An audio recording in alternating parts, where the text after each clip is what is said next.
Hoje é a primeira vez que eu venho fazer uma pregação e eu não tenho um tema específico. Eu guardei assim, um monte de pequenas anotações, de pequenos pensamentos e pequenas dúvidas que eu mesmo tive ao longo da minha vida. E falei assim, vou falar um pouquinho sobre tudo isso. Os temas parecem que eles são desconectados, mas na verdade o tema é sempre o mesmo. O tema é um só. O tema é o Senhor Jesus. Como, por exemplo, uma frase que eu ouvi assim muitas vezes, eu até falei isso ontem na reunião, a gente ouve dizer que a Bíblia, de capa a capa, fala do Senhor Jesus. Parece que ela tem um monte de assunto. Olha o tamanho desse livro. Ele realmente é grande, são 66 livros. Mas o que dá conteúdo a ele é um assunto só, é um tema só, inteiro. Sem esse tema você não vai entender nada daquilo que está aqui. E esse tema é Jesus, de capa a capa. A gente falou assim, mas aonde exatamente? Se vocês procurarem na internet, no canal do Mário Persona, ele explica muito com mais propriedade do que eu. Mas de uma forma assim bem resumida, a gente vê no Pentateuco, que são os primeiros 5 livros da Bíblia, as sombras do Senhor, as figuras do que era o Senhor Jesus. A gente vê nos profetas anunciando a vinda do Senhor Jesus e como seria essa vinda. A gente vê nos Salmos os sentimentos do Senhor Jesus. Aí a gente vê nos evangelhos a vida do Senhor Jesus, a que ele teve aqui. Nas cartas de Paulo, a gente vê os frutos dessa vida que ele viveu aqui. E a Bíblia termina em Apocalipse com 2 tronos que vai estar diante dele. Então, de capa a capa, o assunto é um só, é o Senhor Jesus. E nesses 2 tronos, eles tiram um trono branco para condenação, e no último capítulo da Bíblia fala de um trono de Deus e do Cordeiro. É interessante a gente pensar nisso, porque em Apocalipse também, um dos nomes do Senhor Jesus, que ele tem muitos nomes. O Senhor Jesus é diferente de outras coisas que a gente conhece. Ele não é uma parede, ele tem muitas faces, ele tem muitas e muitas glórias. Uma das glórias dele, ele tem o mesmo nome nas Escrituras, é chamado a Palavra de Deus. Por isso que esse livro é tão odiado, tão combatido, porque o que dá essência a ele é o próprio Deus que dá essência a esse livro. Então, quando a gente abre esse livro, ele vai apontar para algo que a gente não gosta. É diferente, por exemplo, de você ler um romance, você se identificar ou não com aquilo que está lendo. Quando a gente lê a Bíblia, é um livro que ela aponta o dedo na nossa cara muitas e muitas vezes. Mas ela é o único que tem as palavras contidas nela, que tem o poder de transformar vidas. São essas palavras aqui. Não é a minha, não é a dela, não é a dele. É a palavra de Deus. Essa palavra tem poder. Né? Um outro pensamento que eu ouvi assim, já faz bastante tempo, né, que nem Deus agradou a todo mundo. Eu procurei na Bíblia, posso estar enganado, mas eu não lembro de Deus querer agradar ninguém. Eu não vi na Bíblia. O que eu lembro assim de agradar, diz, acho que em Isaías, se não me falha a memória, Deus agradou moê-lo ao Senhor Jesus. Isso foi do agrado do Pai. Moê-lo por quem? Se a gente puder abrir lá em Romanos, capítulo 5. Romanos, capítulo 5.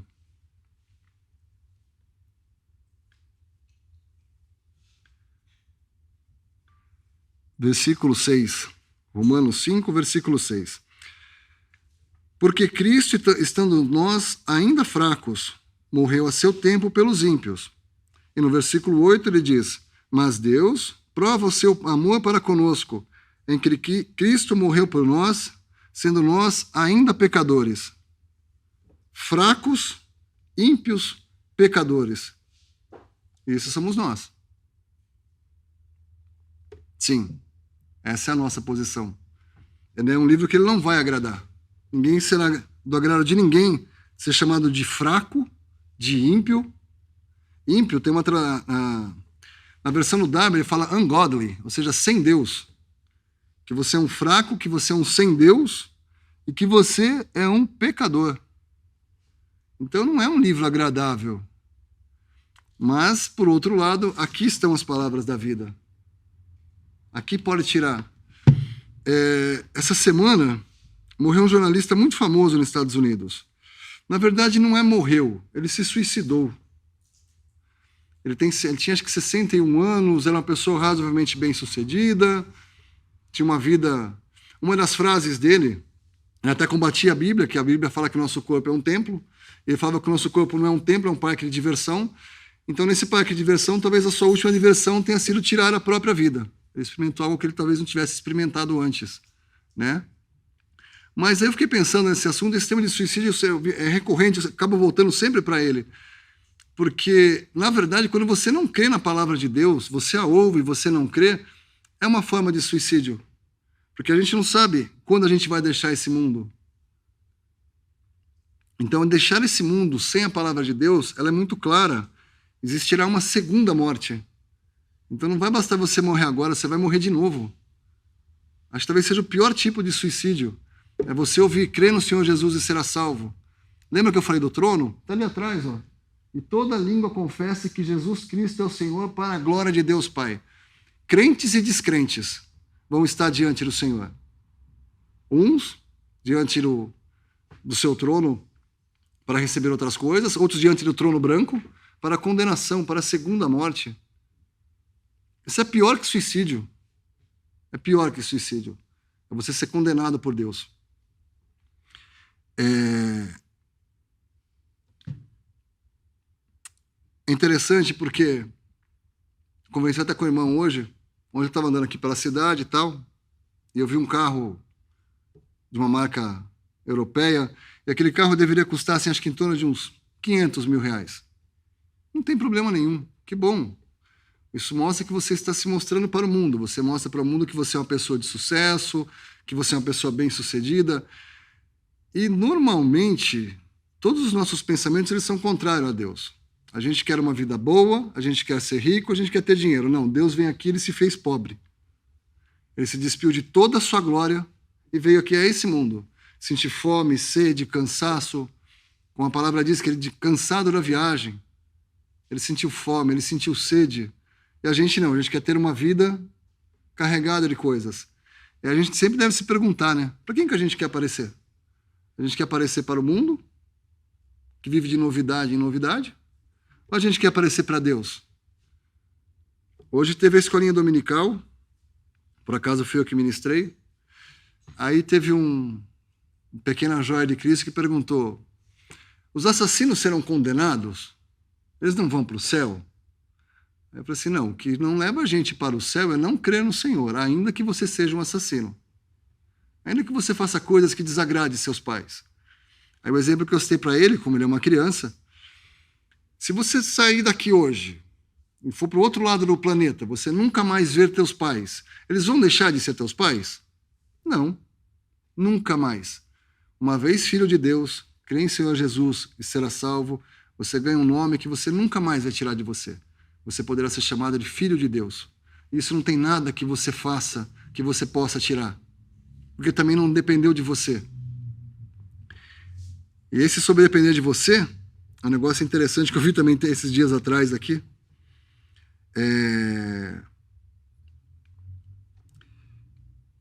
Que não existe... Existem pessoas bitoladas e pessoas que pensam de maneira mais aberta, mais evolucionistas, né? Que a gente deve pagar pelos nossos pecados. E a pessoa que evolui, não. Ela entende que ela vai devagarzinho, ela vai evoluindo. Mas essa ideia de pagar o pecado, ela é bíblica? Sim, mas ela não é para a gente pagar. Se a gente, por exemplo, se a gente for desde lá de trás, quando, por exemplo, Moisés abriu aquele mar vermelho, aquele povo passou, o que aquele povo fez para cruzar o mar vermelho? Qual foi a força que eles tiveram ali? No que eles participaram? O que eles tiveram que remir para ser livres daquele exército inteiro de faraó atrás deles? Qual foi a força deles? E hoje é a mesma coisa. Não tem nada que a gente possa fazer, nós. Existe uma única e mesma coisa. Crê em Jesus. Crê em Jesus. Hoje eu falei para as crianças também, no versículo que eles estudaram na semana, algo que vinha desde a semana passada, nos estudos entre os irmãos. E teve um irmão que disse uma frase, essa frase ela é bem verdadeira. Nós somos transformados por aquilo que contemplamos.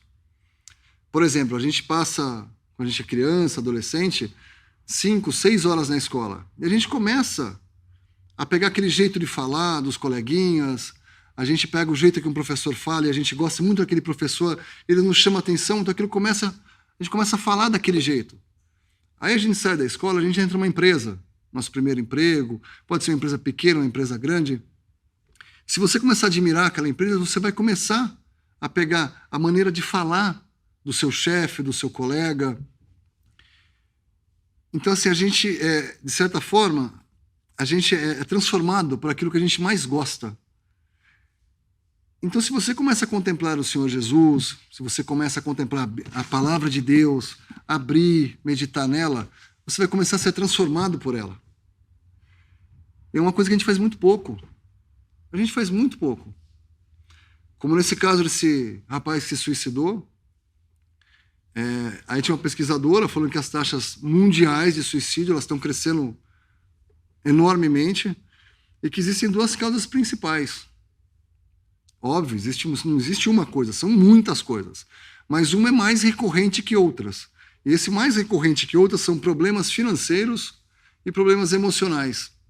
É interessante, quando você olha uma pessoa bem resolvida, 60 anos de idade, ele não tinha mais problema financeiro. Ele era um jornalista, famoso mundialmente, vários livros, ele trabalhava numa grande rede de televisão. O problema dele não era financeiro. Isso ele não tinha, aparentemente. É óbvio, a gente não conhece a vida do outro. Mas as emoções? Ontem na escola dos meus filhos, teve um negócio, uma apresentação que eles fizeram, eram várias, todas as classes da escola, e teve uma que ela usou um trecho, o nome da peça que eles apresentaram era um trecho de uma música muito famosa, que é Museu de Grandes Novidades. Sim, a gente vive num museu de grandes novidades. Tudo parece muito novo, mas a gente não mudou. Nada.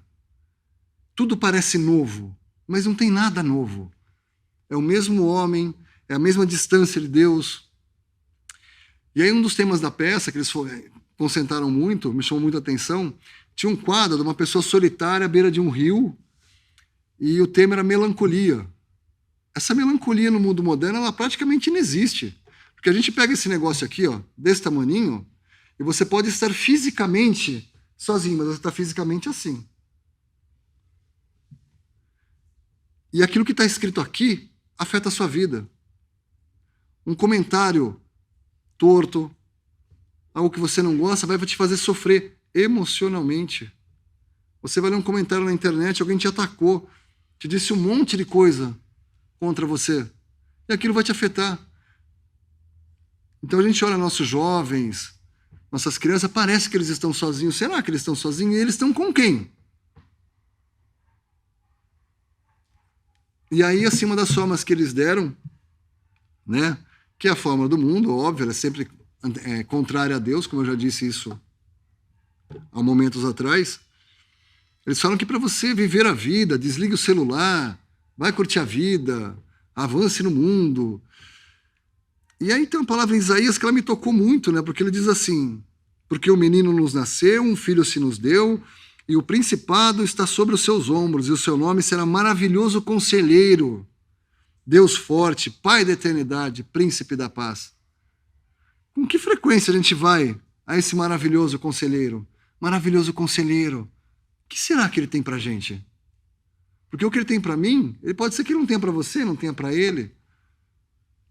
A gente vê que, assim, problemas financeiros, Deus se fez pobre, e quando ele estava aqui, ele disse de forma muito clara que se tiver o que comer, o que vestir, tá bom.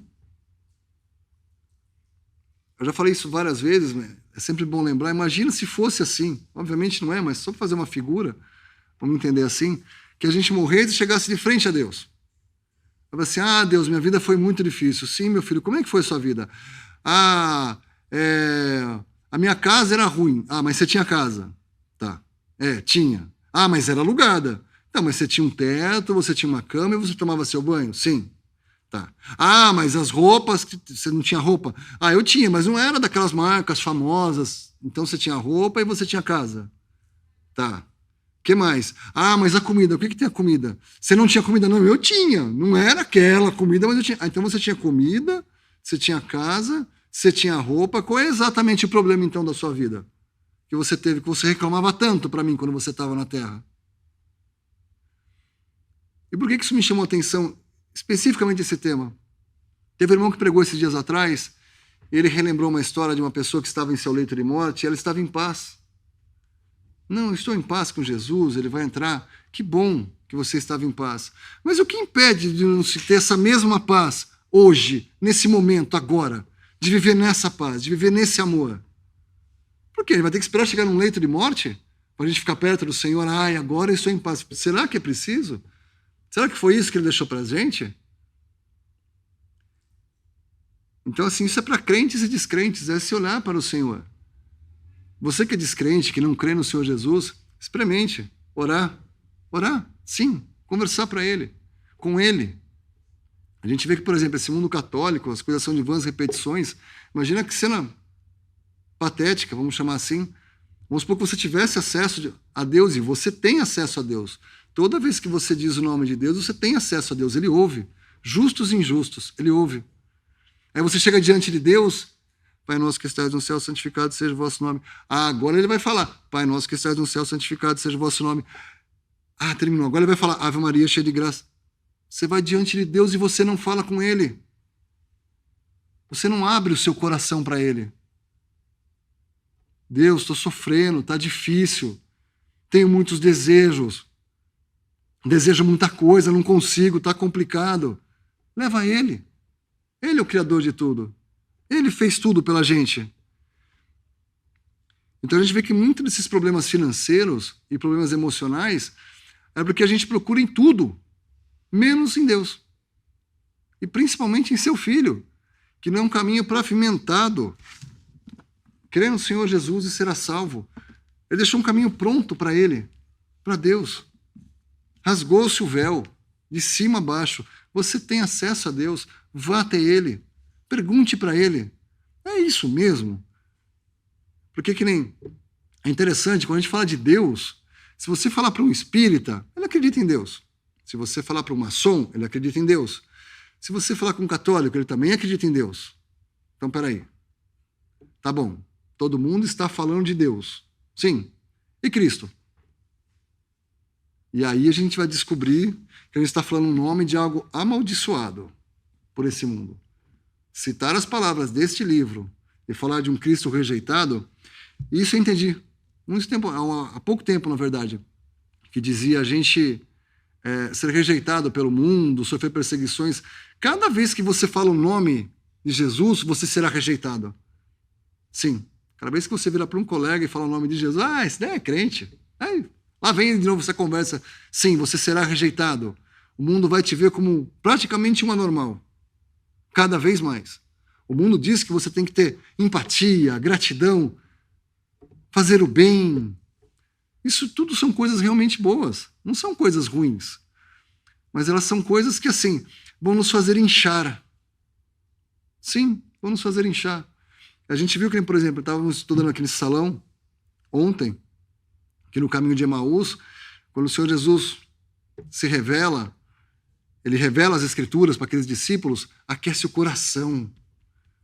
O efeito da palavra de Deus na gente é outro. Ele nos causa humildade, ele aquece por dentro. A gente, quando faz um ato de gratidão, ai, como eu sou bom. É completamente diferente o caminho. Completamente outro.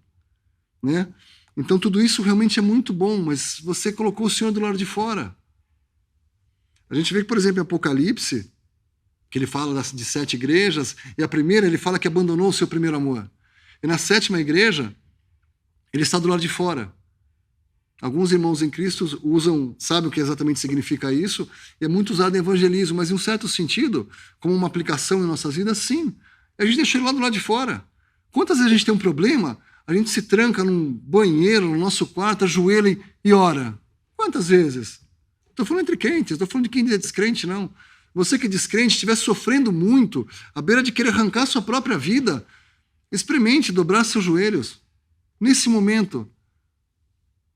Uma vez eu vi lendo uns escritos de alguns irmãos, ele dizia que assim, poxa, mas se eu estiver bêbado, se eu estiver alterado, eu posso orar a Deus? Você deve.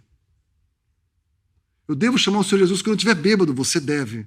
Porque é nesse momento que você mais precisa dele. Quando você está mais distante dele, é que você mais precisa dele. Sim. Ore em qualquer momento. Ore porque está bom, ore porque está ruim. Ore porque está fácil, ore porque está difícil. Ore para pedir rumo. Para tudo. É interessante, como eu disse, o Senhor Jesus ele tem muitas glórias. Ele é o Criador de tudo. Ele é o que dá vida a tudo. Vocês acham que ele não tem uma resposta para dar para a gente? Para aquecer o nosso coração? Para responder as nossas dúvidas? A gente pode ouvir, por exemplo, hoje em dia existe essa indústria de autoajuda. É muito legal, você ouve, você não consegue realizar nada daquilo que está ali. Eu lembro que assim, eu tive uma boa fase da minha vida, eu fui espírita. E eu li aqueles livros espiritualistas, e tinha um que ele tudo suportava, tudo ele aguentava.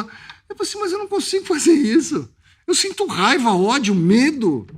Eu não consigo ser desse jeito. Eu não sou assim, como essa pessoa. Ele ia lá no centro, eu ia no centro, mas não sentia aquilo daquele jeito. Aí você descobre que a força não está em você. A força está fora. Está no poder de Deus para a tua vida. Onde está o poder de Deus? Jesus. No momento que você crê no Senhor Jesus, naquele sangue derramado naquela cruz, o Espírito Santo passa a habitar em você. É interessante quando fala no Espírito Santo, muitos falam que é um poder, e a gente tem que lembrar disso, ele não é apenas um poder, por mais que a grande maioria das pessoas falem disso, ele é uma pessoa da divindade, ele é Deus, sim, ele é uma pessoa, e ele é Deus, ele pode habitar dentro de você, e isso vai fazer toda a diferença, sim. E aí quanto mais você contemplar a sua palavra, mais perto dele você vai estar. Aí sim você poderá ser transformado pela palavra de Deus. Coisa que eu falei para as crianças hoje de manhã. Você se alimenta quantas vezes por semana? Uma vez na semana? Dá para viver se você se alimentar uma vez na semana? Só domingo de manhã? Domingo de manhã eu vou para a igreja, eu oro. Bacana. Você sobrevive comendo uma refeição só um dia por semana? Pode sobreviver. Segundo os cientistas, acho que são 40 dias só com água, até um pouco mais se tiver um pouco de comida. Sim, uma vida bem miserável, mas você consegue sobreviver. Isso é uma analogia para entender como é que fica o nosso espírito. A gente alimenta muito nossa cabeça. Isso daqui, principalmente isso daqui, ele alimenta a nossa cabeça. O tempo inteiro a nossa cabeça está. A gente vai dormir, a gente não desliga, mas deixa eu ver só aquela coisa. Nossa cabeça, a cabeça não para. E teu espírito? O que você está alimentando ele? Quantas vezes por dia?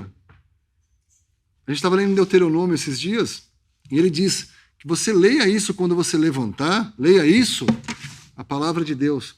Leia ao levantar, leia ao se deitar, leia com teus filhos, leia na tua casa. Quando perguntaram para o Senhor Jesus como deve se amar a Deus, né? O que dizia as leis? Amarás o Senhor teu Deus de todo o teu coração, de toda a tua alma, de todo o teu entendimento. Não vai sobrar espaço para muita coisa. É óbvio, é claro, no mundo que a gente vive hoje, tudo vai tentar levar a gente para longe de Deus. Sim, sim. A comida, nossa, você precisa experimentar aquela comida. Vai começar a Copa do Mundo? Não, agora vai começar a Copa, vamos! O mundo vai fazer de tudo para te levar para longe. Longe de quem? Da vida. Para que você tenha vida. Então esse é o pior suicídio. E a gente faz isso todos os dias. A gente decide. Tem a vida e tem a morte. A gente escolhe a morte. Coisas que não vão alimentar nossos espíritos. Temos que ganhar nosso pão? Sim. Temos que ganhar o nosso pão. E quando você não está ganhando o seu pão, o que você faz? O Facebook. Peraí, só vou responder aqui uma mensagem. Eu já continuo. A gente está fazendo isso. Mas trocar isso por jogar bola na rua não é a mesma coisa de trocar isso por ler o que está aqui. Por querer ficar perto desse homem que o sangue de Jesus Cristo, seu Filho, nos purifica de todo o pecado. Então essa penitência de pecados, essa falta de vida, você pode ter problemas emocionais e financeiros.